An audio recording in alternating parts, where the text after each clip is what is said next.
যারা বাংলা সিনেমা দেখছেন আজকের এই ভিডিওটা তাদের জন্য বোঝা খুবই সোজা, বা আমি কোন থিমটা আপনাদের সামনে আনছি এটা খুবই সোজা।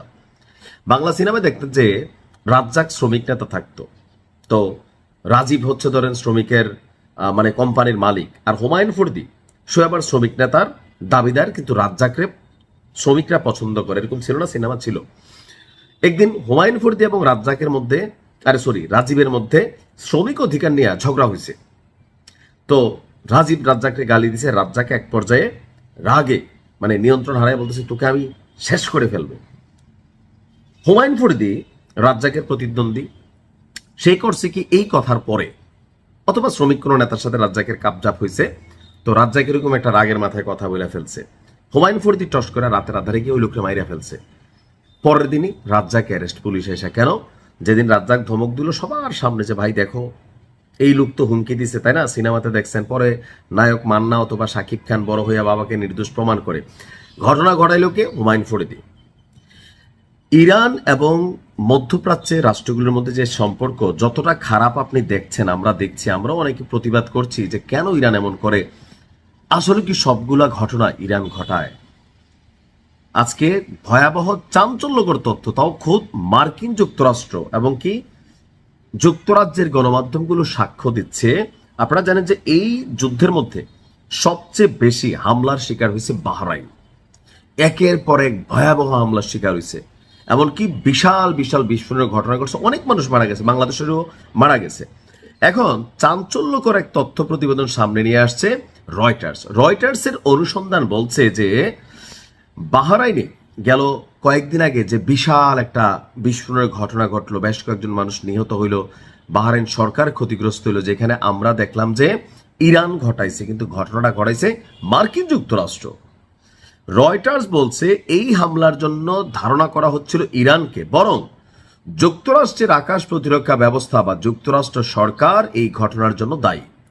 ঘটনা হচ্ছে গেল 9 মার্চে সিত্রা দ্বীপের বাহরাইনের মহাজ্জা এলাকায় একটা বিস্ফোরণের ঘটনা ঘটছে, যেখানে 30 জনেরও বেশি মানুষ আহত হয়েছে, নিহত হয়েছে কয়েকজন, এবং আশেপাশের বহু স্থাপনা ক্ষতিগ্রস্ত হয়েছে। এতে বাহরাইনের মানুষ ক্যাপসিলেনের প্রতি।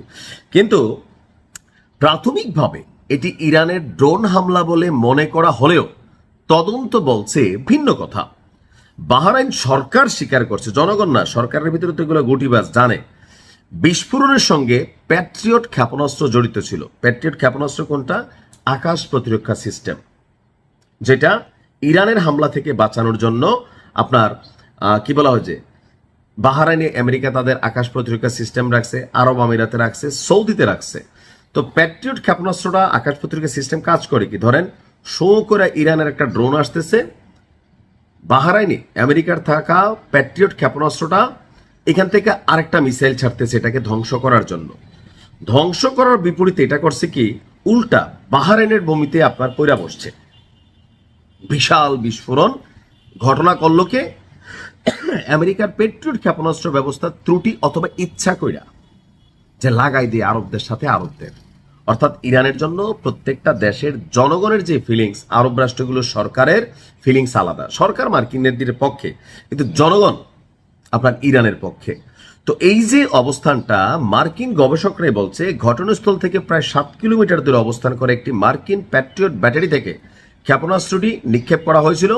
ওপেন সোর্স ভিডিও এবং স্যাটেলাইট চিত্রের বিশ্লেষণে বলছে যে ক্ষেপণাস্ত্রটি সম্ভবত আকাশেই বিস্ফোরিত হয়েছে। নিচু দিয়ে উড়ে আসা একটি ড্রোনকে লক্ষ্য করে ক্ষেপণাস্ত্রটি যখন ছোড়া হয় মাঝপথেই বিস্ফোরিত হয়, ব্যাপক ক্ষয়ক্ষতি হয়, আর দায়ভার চাপিয়ে দেওয়া হয় ইরানের জন্য। আর এতে আরব বিশ্ব খেপে গেল, ইরানের বিপরীতে জনগণের মধ্যে একটা ন্যারেটিভ তৈরি হলো। কিন্তু দিন শেষে দেখা গেল কি, সৌদিতেও যে তেলের আরামকো কোম্পানিতে ঘটনা ঘটানো হলো, সেখানেও ঘটনা ঘটালো কে? ইসরায়েল। দায় দেওয়া হলো কার উপরে? ইরানের উপরে। অর্থাৎ আরবদের সাথে আরবদেরকে একটা বড়ানি। এখন এটা প্রকৃতপক্ষে এই যে তদন্তের মাধ্যমে সঠিক তথ্যটা আমরা জানলাম, তাদের দেশের গণমাধ্যম এটা হচ্ছে সত্য এবং মিথ্যার ফয়সালা, এটা আল্লাহর তরফ থেকে আসছে। যেটা সত্য এটা মানুষ জানতে পারছে একটু লেটে। এটা ইরানকে এই মুহূর্তে একটা বিশাল গায়েবী মদত। আল্লাহ ইরানকে হেফাজত করুক, এরকম ষড়যন্ত্রগুলো আল্লাহ প্রতিহত করুক। আসসালামু আলাইকুম।